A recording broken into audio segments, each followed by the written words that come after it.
Can you believe it? I can believe it. We're at the end of 100 days of growing food. Today is 99 days. So I'm actually gonna give you guys a special tour of the farm, and we're gonna talk about all the various whatnots. Thank you, Almanzo, for blocking all the various whatnots that we were able to grow and do. Right off the porch, a jammin' herb garden. Or should I say, sunflower garden. Now we've had like 4 inches of rain in the last 2 days, so some things have kind of gotten swamped. A beautiful flower garden outside the chickens. Oh, these raised beds, not raised beds, container garden beds. These are spent, these are done. We need to do this. We just, oh my, look at that. We just haven't gotten around to it, but we will. And we like that, and these will be replanted next year. Raised beds, 6 of them, just jamming out. We've got a fall lettuce coming in, but we had a spring lettuce. Rebecca planted a lot of flowers in here. It's beautiful, it's our front yard. We want it to look nice. We didn't need it for like food production. We have crop gardens, we'll be to that soon. She did put some food production in here. Like our green bean trellis has done great. This was an accident though, because these weren't supposed to be climbing beans, but they ended up being nice. Look at that. They were supposed to be bush beans, so we think maybe a vine bean had gotten in there. Persimmon, that didn't happen this year. Now that I think about it, oh, it is happening. It's just gonna happen a little later. Our persimmon tree, our strawberry patch, that was already here. Mucho tomatoes. If you know the beautiful one, she loves tomatoes. Her little experiment with tomatoes being able to climb the trellis has worked out rather nicely. Look at him waiting on me. Okay, I'll let you guys out. In here, we ended up with a system that we buried these hardware cloth, and little chicks couldn't get underneath because they scraped the wood chips away. Did we build this thing during the 100 days? This, I like to call it my bulletproof stationary fence. We finally built a permanent fence. We've had chickens here for 8 years, I think. It's safe to build a permanent fence at that point.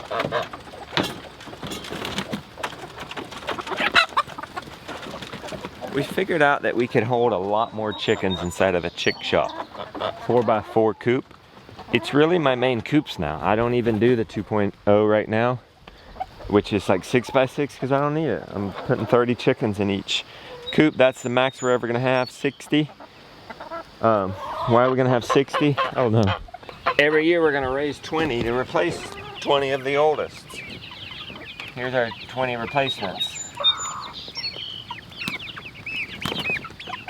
Hey, you think I got something for you? And these gals are super fat. They're super fat. They're like bred to be big. They're big chickens. They're big breeds. Why? In case I don't speak to it when I'm over there, we want them to ultimately be in the pasture following the sheep in a sheep net. We want them to be able to stay in a sheep net. Skinny little troublemakers like that won't stay in a sheep net. You see the green band on her leg? That means she's jumped out of that sheep net and she's here in sort of our bulletproof posse. This little area here is only 1,300 square feet. Typical yard, 3% of an acre. Yeah, 3% of an acre. I would say we would have jammed that out in vegetable production, and this is all we have, and we'd be getting eggs from this. Every year we'd be getting, if we replaced our old hens in this with new chicks, every year we got some meat chickens, 20-ish meat chickens, and then we'd be getting eggs. Dozen-ish or more a day in a typical front yard. So during the growing season, easy, most of a family of 4, 6-ish, most of their food, if they eat eggs and fresh vegetables and a little bit of chicken. One super win for this year is we've had grit. I haven't been disciplined about grit in the past. I like to call it rooster teeth. just little tiny rocks. We get it from the creek, but you can buy grit. And that's key, because they get that in their gizzard, and that it's a muscle that moves that around, and that becomes their teeth. That's why I call it rooster teeth. That becomes how they digest their food, and I think it's really made a difference in the chick growth. Definitely the sea monster growth, the meat chickens. Incredible. Okay, while we're here, notice the greens in there. This is why you always want chickens next to the garden, because the garden feeds the chickens. These are just scrap weeds extra. What they don't eat, they'll scratch into the surface and turn this into compost. They'll poop on it, they'll scratch on it with these wood chips, and underneath there is compost that will what? Feed the garden. So the garden feeds the chicken, and the chicken feeds the garden. Give you some perspective here. The herb garden, the chickens, the raised beds. Still in our front yard, we have kind of a big front yard. Arun's garden, which is a crop garden. It's 50 feet by 14 feet and produced so much. We have some kale still frozen from this garden. What are we doing here? Cabbages. We have cabbages in the cool room from this garden, carrots and beets. Hopefully I remember and show you guys those, how we're storing them. Right next to Arun's garden, the instant garden that did absolutely amazing. I mean, look, we haven't touched it. Look how few weeds are coming up through that.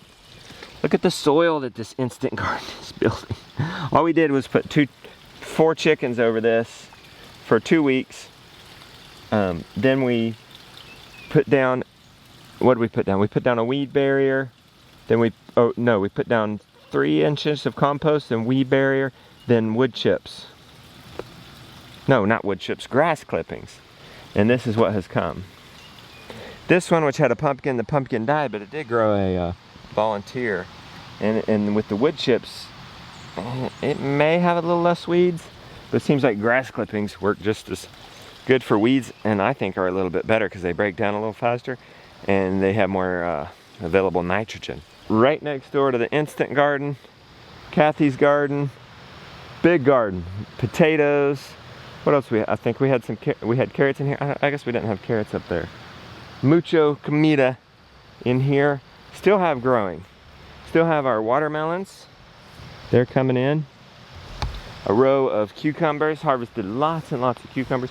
Green beans, have harvested a lot of there. These bush beans is neat. You can harvest from them 3-4 times a year. Rebecca's tomatoes. One of you guys wanted to see an update on Rebecca's tomatoes? Well, they're jamming. Actually, we need to come out here and get some, it looks like. Look at that. Mucho tomatoes. Oh, and our most heartfelt, sensitive crop, sweet potatoes. Why? Because my dad last year said if he gets better, he's gonna plant sweet potatoes. Dude hadn't had a garden in 30 years. He said this when his back was broken at 86 years old. And here's the so we planted sweet potatoes in honor. He did not make it. He died in November, but the sweet potatoes to remember to never give up. Butternut squash. Whoa, I haven't been down here in a while. And you don't need to after these things get started. They take over and really there's not that much weeds going on. And pumpkins. Look at our pumpkin score. Look at that. Butternut squash right in there. And mucho pumpkins.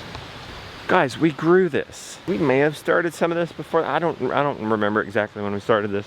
But the key is, the thing of the 100 days of growing food is just to consistently do something every day. Really, no matter what, even if it's just 1% change. 1% change, I mean, you've doubled in like 72 days. Oh, a little bit of food security here for our fridges and freezers. A Cummins generator. We did not grow this. Hopefully the electrician is coming to hook this up. We just got this delivered. Been long awaited. Electrician's coming to work on this. Hopefully next week we'll start this. So you see the crop garden. Oh, I should show you what we did to the pastures. So here's the end of our crop gardens, our house. I'm just trying to give you guys perspective here. People often come here in real life and they're like, whoa, that's where that is. So I'm trying to give you perspective. So right here, our crop gardens, right here, this has been a wonderful experiment. I mean, the pigs were, these used to be gardens like this. We had pigs come in, level it out, and then we planted a pasture crop from nature's seed, a southern crop for southern climates, for dairy cows. And this is what come up. This is clover, this is timothy, this is alfalfa, mucho clover in there. We're gonna bring the cows down here today. Hopefully I remember to get that shot. They love this. Orchard grass, rye, almost half is fescue, which is really thrives here and is a really good winter grazing grass. But I was so happy how this came out, and the cows and the sheep love it so much that we started sowing behind. The pigs are out working the pasture, and we sow this behind the pigs now. I mean, just look at that. Look at that. It's lush. Crazy. So, you know, we did give up 4 garden plots for that, but we're finding that this is enough. Well, I kind of voted for, I kind of like animals more than vegetables. I like my meat more than vegetables, my lamb, my beef, my dairy. Rebecca kind of likes the vegetables, but I think she was in agreement. This times 2 was just too much. As I'm walking away from that garden, in these lanes, this was probably one of our biggest time savers, game changers, is we put water line, 1/2 inch poly pipe through the lane, and I'll show you. In every 100-ish feet, we connected a water connection. We just got a quick connect there, and we can connect the hose, and that's enabled us to get water to the sheep instead of having to carry buckets.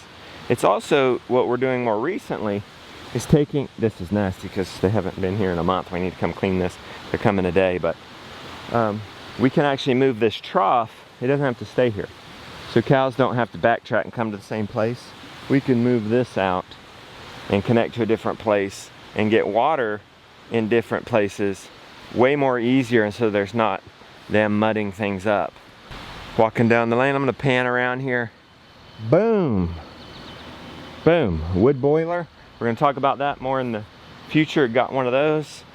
Guys, with a generator and a wood boiler using wood that we've cleared from our pastures to heat our house, heat our water. Generator, if the power goes out, we're gonna not need as much power in the winter anyway because of that wood boiler. It's gonna save us a lot of money in heating bills. Right here under the shed, we built this handy dandy onion garlic drying rack. It was amazing. It's kind of an upgrade from our screen doors slapped together, and but it's worked. These are the white onions. We secured a whole 2 racks of purple onions. It worked out great. Somebody's vacuuming. Oh, look at that guy. You tidying up in here? Yeah. It's nice. On the other side of the house, there's where we milk. Boom. Look at this. Rebecca's greenhouse. Oh, the key to starting plants in the summer for fall and winter is that shade cloth. And ventilated this is Anna White greenhouse. For those of you who want to know, you can get the plans. Anna White. The only thing that we did to it is we made it a little longer, and we added these automatic solar vents. These things heat up, and this comes. Now we didn't build this greenhouse this year. I think that was last year. Hey, do you need something? No. You're just along for the tour. So fall garden. Look at all this. Tables full of fall crops like broccoli, lettuce, more lettuce, probably collards, and I don't know what else you got going in here. Turnips, kale, more lettuce. And this is basically what it looked like in the spring. And then in the middle we had summer crops like tomatoes and cucumbers and squashes and pumpkins, 3 that times kind of thing. a year. Yeah, we use this 3 times a year to start plants. Little hardening off station. A week before they go out, we start putting them outside during the day. See that shade cloth? It blocks the heat but not the sun. I don't know how it does it. It does it, it's worked. The plants haven't gotten too hot, they haven't got too leggy. They look good. Rebecca planted this flower garden in front of the greenhouse. Don't you think that looks amazing? and our ice tub bath. You know, some of this is getting, I don't know if we did all this, started all this during the 100 days, but I'm pretty, it's this season that we did this at least. And hopefully this is an encouragement to you guys. Maybe you can't do all this. Guys, we're only 2.5 years from the Great American Farm Tour. I mean, we're 2.5 years from the Great American Farm Tour. Basically starting with 3 chickens and some gardens that had been wood chipped. What? See the creek. You can go see the creek. At the creek. Yeah, it's rained. She's interested to see if it's flooded. Asparagus and strawberries. I'm thinking we got more volunteer tomatoes in here. It's got to turn into a jungle garden. We're gonna need to do something about that.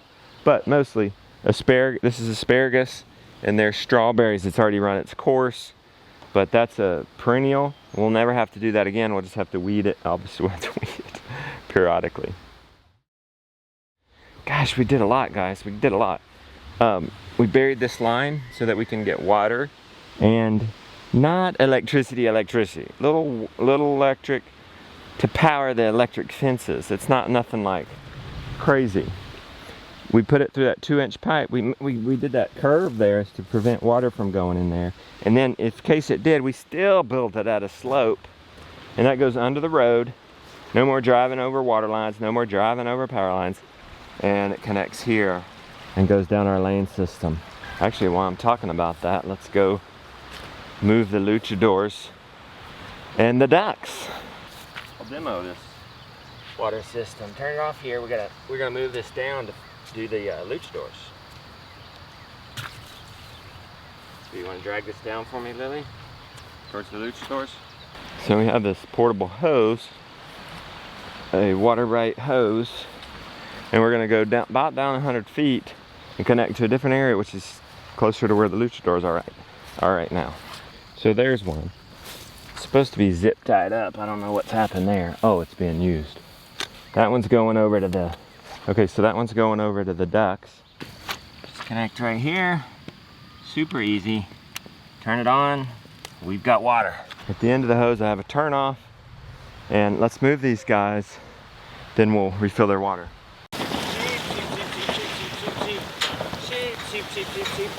Nacho, by the way, our ram, has gotten huge. He used to be smaller than Escalito, our wither. Escalito, he's not shedding. He's had frequent diarrhea. He will probably be replaced by one of Nacho's offspring. It's just to keep Nacho company. Plus Escalito is kind of wild.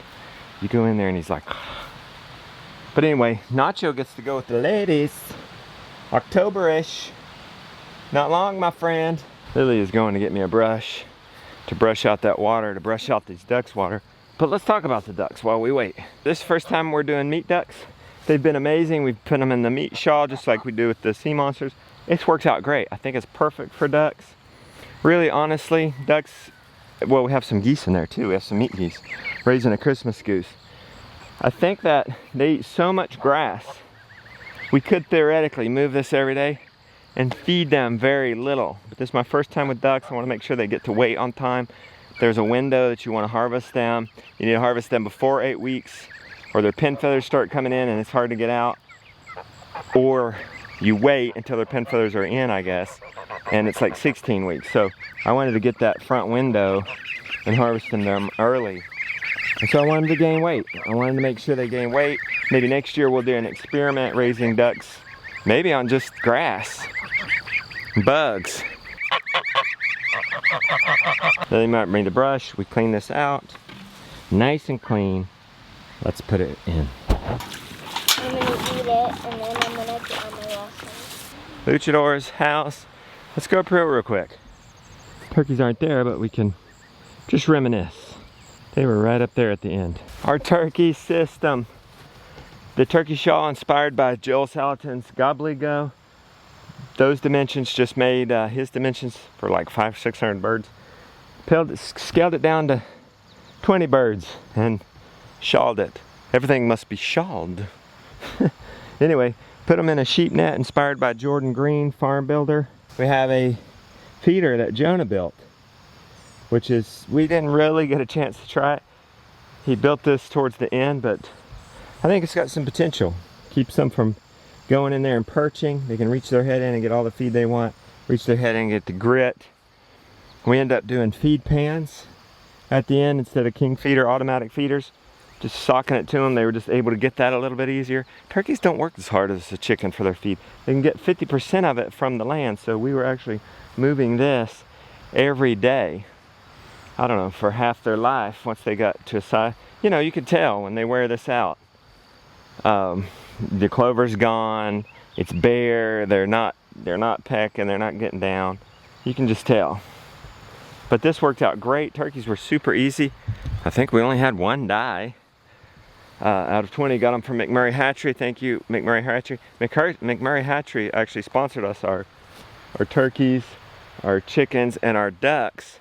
And I found their customer service great. Oh, I should have said this about the sea monsters. Guys, we switched over from Reedy Fork. We were trying to support Reedy Fork, being that they were in Charlotte, local feed, organic feed. But we found that our chickens were not performing as well as on that. We started to suspect it, you know, did some tests, and yeah, they just performed better on the New Country Organic.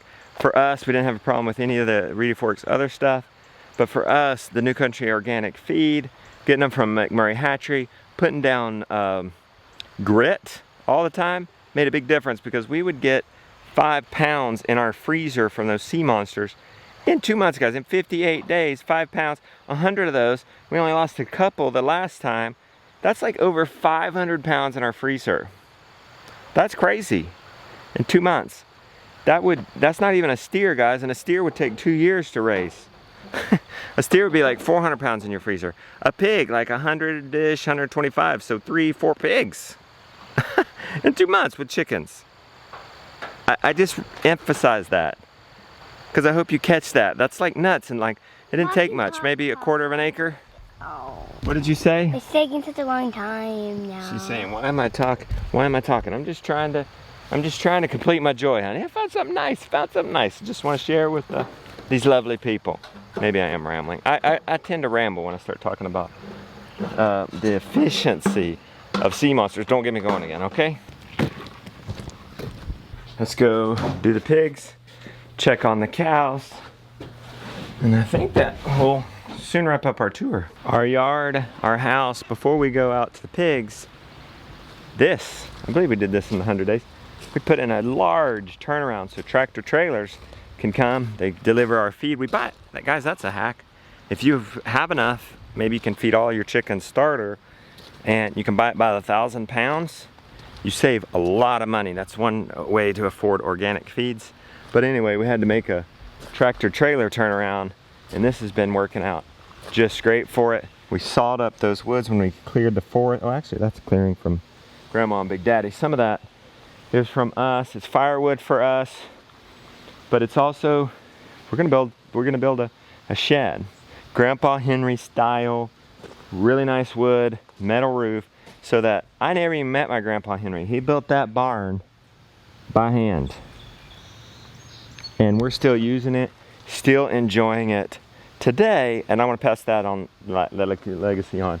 We need a shed for all our firewood, all our wood chips, tractor, keep that kind of as a learning center, butchering area, that type of thing. So right next to Grandpa Henry's barn, zone 3-ish, if you want to talk permaculture, we have berries, raspberries jammed this year. Blueberries, I don't know, we just haven't ever had a whole lot of success with blueberries. We have some now. There's some right there. You know, not a whole lot. It's kind of hard to keep this, I don't know, is that crabgrass? Keep that off of it. But we've been keeping it off. We don't talk about this much because it's kind of like mulch it once a year, weed it once or twice a year, and be done. Same thing with our orchard up there. We have many fruit trees planted throughout there. I'll be honest, my back is hurting. My back's hurting. I might walk up there, but I tweaked it when I took off running the other day. I forget what I was running for, but it wasn't like, it was after, you know, I was just in normal attire, wasn't warmed up. 40-year-old man now got to warm up before he runs. Game-changing access road. Gravel with the inches of rain we've had the last few days. It's a must. Look at these guys. Idaho pasture pigs. I've really enjoyed this. This is a breed we tried out. And our experience is they're wonderful pigs. I think they'd be great homestead pigs. I think where they would be strong is if you need to keep them in a permanent situation. What we're doing here is we're taking what was forest. There's no grass. And we're using pigs to till it up. So these guys have been bred not to till, to be more pasture pigs. And guys, they haven't done like a crazy plow job in here, which could be a good thing. Now, when you're wanting to plant pasture behind them, this is a little bit of a shallow till. So it's gonna come up a little more brambly instead of grass. So we probably actually want something that actually tills a little better. I mean, they're living up to their reputation. And that's why I say, if maybe this is what you had and you weren't turning it into a forest, this is great, because this is gonna recover fine. You could bring the pigs back to this in 80 days.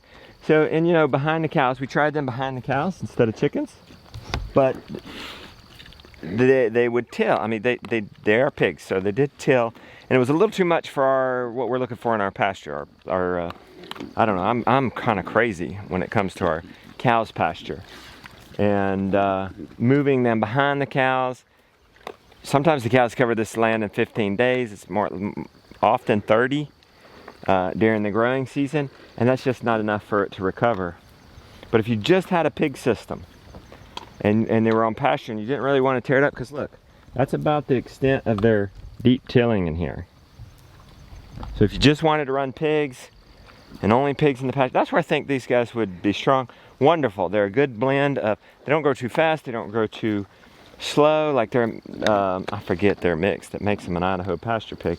But a good medium-sized, unintimidating pig. You guys have been great, haven't you? You guys have been great.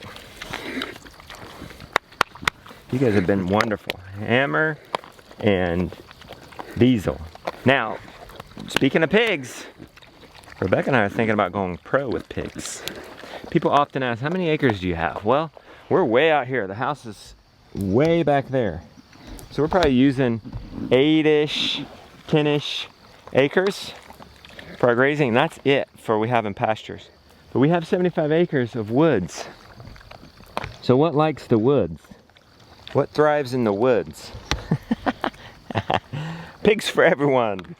So we're going pro. We're getting 2, 3 sows, like November-ish. That's the plan, guys. Plans change, especially this far ahead. So don't, let's just go with it. 3-ish sows plus a boar. That means 3 ladies. We plan on having 2 litters a year, 10-ish each. Guys, what is that? 60 pigs a year. So maybe we're gonna sell breeders. Maybe we're gonna sell cuts. Maybe we're gonna turn them into pork sticks. I don't know. We're gonna explore it. We're gonna explore that. Maybe we'll sell feeders, pigs for everyone. Like sell the little guys when they're 2 months old, so you guys could raise out a pig for yourself. I am kind of rambling on, aren't I? But anyway, there's a lot to cover. But anyway, these guys have done a good job in here. Oh, we've come behind them with our straw, our organic straw. I want to make sure straw's organic, not been like you wouldn't want to put. If that straw had been sprayed with something, you just wouldn't want to put that on your pasture or garden. So here it is. And I like straw. We've been using unsprayed hay, and that's fine before them. But straw just seems to spread more evenly. We've planted pasture seed, and let me show you what this will come to be like. Remember, we had some overlap from Diesel and Hammer. We had bacon and sausage here. Remember them? During the 100 days, they came and tilled. They were great tillers. They had these really long snouts. Oh, the breed we're getting. I should learn how to say it. I'll just say old spots. Gloucestershire. Oh my gosh. Let me learn how to say it before I get them right. Anyway, they're a more fast-growing breed, but not like crazy big. I think the boar gets like 600 pounds. Crazy. 600 pounds. 600-pound pig. Anyway, we got grass coming up where they were. See that? And that's edible. We've already had the cows in here, and they've already eaten some of that. Thank you, bacon and sausage. All right, so hopefully we can talk and drive. Maybe that'd be a little more interesting than me just talking. Okay. So we're at the end of 100 days. What next? What next, Justin? Well, we've been putting up daily vlogs since like November-ish. The first for the quarantine type stuff, give you guys something to do. You know, it was spring, everybody's interested. Now we're in the 100 days. But, so we're going into the weekend. Tomorrow, we're gonna give you a milking time with Joel Salatin. Joel Salatin's coming here. We're doing an interview. That will be a more inspirational interview. His story and some of the sacrifices he's made to get to where he is, and some encouragement to us in this time that will also be relevant really for the rest of our life. It's gonna be golden nugget information here, guys. But anyway, after that, that'd be a Monday for you guys. Normally we post on Monday. I mean, long term we post Monday through Friday. And we take a break on the weekend. So this Monday, I don't got anything planned, and we're gonna take a rest. And probably Tuesday. So what I'm saying is, I guess we're gonna take a couple of days off from vlogging, so there will be no show on Monday and Tuesday.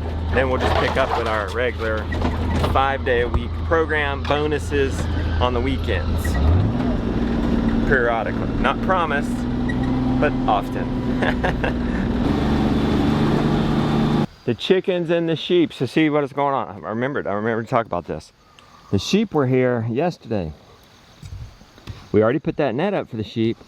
So why not just try to bring some chickens in behind the sheep? Why? Because the cows were here before the sheep, and the chickens go around scratching the cow pies. If I've said this once, I've said it a million times. They scratch the cow pies, spreading the fertilizer, eating the cow larva, the fly larva, breaking that pest cycle. And we've only had to set this fence up once. It's housed sheep. We move them up.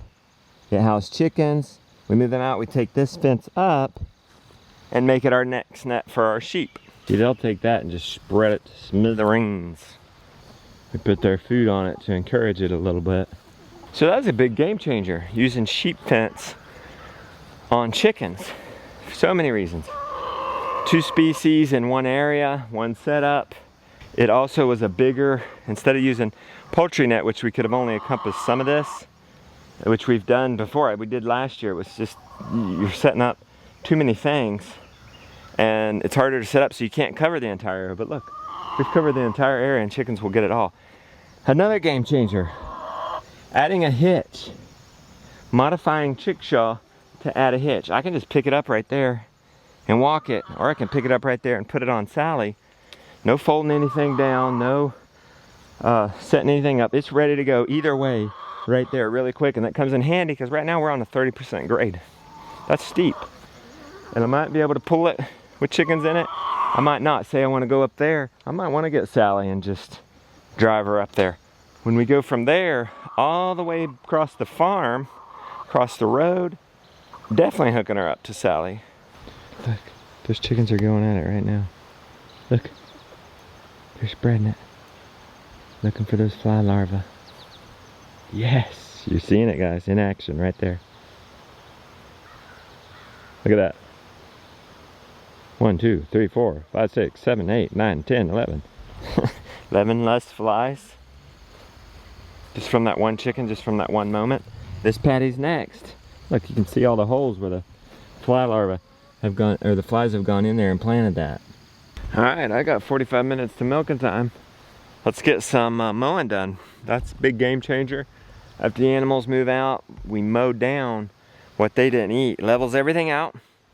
Edibles tend to grow faster than weeds and brambles, unedibles. And so it just improves it so much, like Dennis at Full Circle Farm says.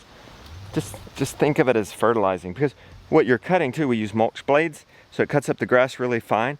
And that just decomposes and becomes organic matter, feeds the soil, food for the soil. All right, well, it turns out we're come over here anyway. Done mowing. We got to come get the cows. I don't see, oh, there they are. They're way up there. So let's check out some fruit trees. Dead. Alive. Dead. Kind of alive. Very much alive. Probably worth pruning it this winter. Dead. Very much alive. Very much alive. Dead. Dead. These are our fruit trees. We're gonna get rid of this. We've had to protect them with electric wires to the source. We're gonna do what we did to my dad's tree down there. Put a cattle pen around it with T-posts. And then, I haven't been able to run the sheep in here because it's too hard to pick up a net. Then we'll be able to run sheep through here. Very much alive, doing good. And that's what we want. We don't want to baby these trees. We want the strong to survive. We'll graft off those strong. We'll plant seeds from those strong and use those in other places. If you can't make it this far on its own, we don't want it. So we get about half. I'm pretty happy with that. Hey, Papa. Pretty much sheer, utter, total neglect. Half of them have survived. Jonah, this is only Phyllis, which, have you had your baby? She's due. Oh, there they are. She's officially due yesterday. So are you kind of being alone? Gonna sneak off and find a place for your baby? Well, thank goodness we're getting you down towards the house. We'll have a better chance of catching that and seeing that. All right, bring them on. So guys, look how big this guy is. Massive. Gosh. Hey, you're gonna be a papa soon. Well, you're gonna at least see the calf. I guess the calf's already there. It's gonna be a beautiful one. A mix between Stud Muffin and Aunt Phyllis. I hope it's a girl. Why do you hope it's a girl? Then we can sell it. Well, I'm thinking we might. Look at that, he's taller than you, Jonah. All right, we're on a roll now. Oh, no. Oh, Jonah, they're going the wrong way. I know, like why? Go stop Stud, quick. Oh, he's going the right way. That's funny, he knows better than Flossie, and we've been taking you down, honey. You know better. All right, you get her, I'll get these guys, Jonah. That's actually okay, because I can go ahead and get these guys out to their pasture, and then we can put Flossie in the stanchion. Well, she caught up to it. All right, so we've got everybody in here. We need to get Flossie in the stanchion and these two out through the field. So how are we gonna do that? All right, Joan, you wanna go man that gate? Yeah, it looks like Stud Muffin wants a little milk. Yeah, I know. That's why we shut that gate, that handy dandy gate. I think we installed during the 100 days. No, we didn't. It was not during the 100 days? Here. We also installed this gate, which is coming in very handy right now. Uh-oh, don't go too far, Phyllis. Somehow we gotta get Stud out of the way. Hang on. Maybe he'll go in the shed. Nope. There you go. Now can you do it, Jonah? Good. Open it, open it. She won't get you, just open it. She'll go right to that stanchion. Good deal. Good work. Now all we gotta do is open this. Is this open and ready for him, Jonah? Hey, come on, Stud. Jonah got Aunt Phyllis back. Where was she going? All the way back up the hill? All the way back up there. See if she'll go through there. She's Yeah? trying to get away. Yeah, she likes to be alone. They kind of pick on her. All right, come on. She's the bottom of the herd. Besides for the cat. All right, Jonah, you got to go open that gate for them so they can get out there, and then they'll be happy. Ready? Let's do it.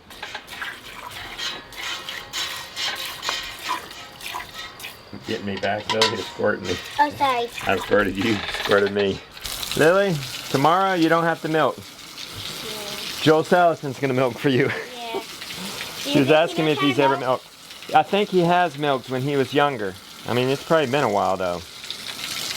He's now beef cows, and has been for as long as I've known. It seemed like in one of his books he mentioned milking when he was little. I think this will be very nostalgic for Joel. We're also gonna ask Joel. We're not gonna tell him. We're gonna ask him what this is. Do you think he'll know? Oh, I'll give him an easier one. I'm gonna start asking all my milking time. Guess this. Do they know what this is? Oh, this is a good one. What's this? What's this?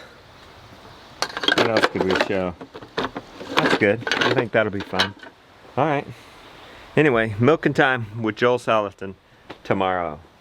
You nervous? No. Well, that's it. I'm gonna close out this tour. I hope you enjoyed a tour of our farm.